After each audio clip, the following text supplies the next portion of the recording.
Sirach, chapter 26. बोरे बायलेचो घोव सुभागी, ताच्या दिसांची संख्या दुपेट जातली. एक विस्वाशी बायल तिच्या घरकाराचो संतोष, तो आपल्या जिविताची वस्सां सवस्कायेन सोंपयतलो. एक बरी बायल म्हणल्यार व्हडांतलें व्हड देणें. सर्वेस्पराची भोक्ती करतल्यांक तें मेळटलें. गिरेस्त वो गरीब जावं खंयच्याय काळार तांचें काळीज संतोशी आसतलें आनी तांचें मुखामळ हांसतें. हांव भियेतां तसल्यो 3 वस्तू आसात आनी चवथी म्हजेर कांपेरो हाडटा. गांवभर वायट खबरो पसरावप, लोकांची उरपोंज एकठांय जावप, खोटो गुन्यांव थापप ह्यो मोन्ना परस वायट वस्तू. पूण एक बायल दुसरे बायलेचेर जळप म्हणल्यार दूख आनी खोंत कशी. तिची जीब सगल्यांक सोलून काडटा.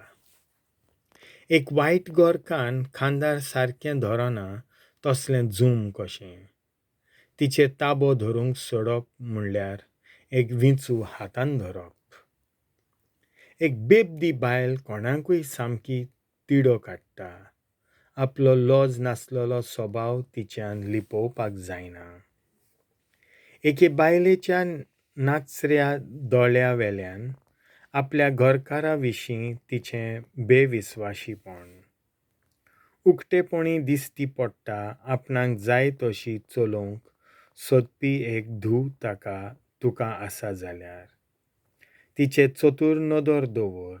तिका मेळ्ळीक दिली जाल्यार ती ताचो फायदो काडटली. तिचे लॉज सोडलेल्या स्वभावाचेर कडक नदर दवर. तिणें तुजी दशा ओगडायली जाल्यार अजापू नाका. एक ताणेलोलो वात्सूर आपणाक मेळटा तें कसलेंय उदक पियेता. तशेंच आपल्याक जाय जालोल्या खंयच्याय दादल्या फुड्यांत खंयच्याय जाग्यार आपले पांय रुंदायतले. आपले बायलेची सुरुपाय घोवाक धादोxi करता आनी तिची hikmôt ताका ghottai दिता. उगी रावता ती बायल सर्वेस्पराचें देणें आनी mannsugechê बायले इतलें मोलादीक आनीक कांय ना. एक मर्यादेची बायल दुपेत वरदान. एका निर्मळ काळजाचें मोल तागडेंत घालून करूंक जायना. सर्वेस्पराच्या दोंगरार उदेतल्या सुर्यावरी थाकठीक घरांत एके बायलेची सुरुपाय. तिचें सुंदर मुखामळ नदरेक बरो सारकी कूड. मंदिरांतल्या पवित्र दिवळेच्या पेडावेले दिवळे भाशेन. परजळ फांकारता. रुप्याच्या पेडार उबारलेल्या भांगाराच्या खांब्या भाशेन तिच्या आदाराक फावो तसले पांय आनी मजबूत खिळ्ळ्यो. खोंत भोगपाच्यो वस्तू. म्हाका दुखेस्त करपी 2 वस्तू आनी तिसरी म्हाका राग काडपी वस्त आसा. एक गरीबसाणेन शेणलेलो झुजारी, मान मेळना तसलो एक खुशार मनीस आनी खोटेपणा वाटेन पोत्तवलेलो एक प्रमाणीक मनीस. तसल्या मनशाक एक हिंसेचें मरण देव फर्मायता.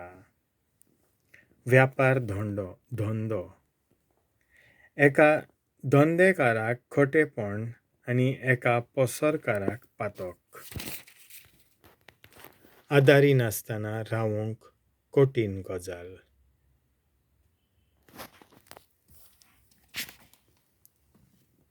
देवाचें उतर हें.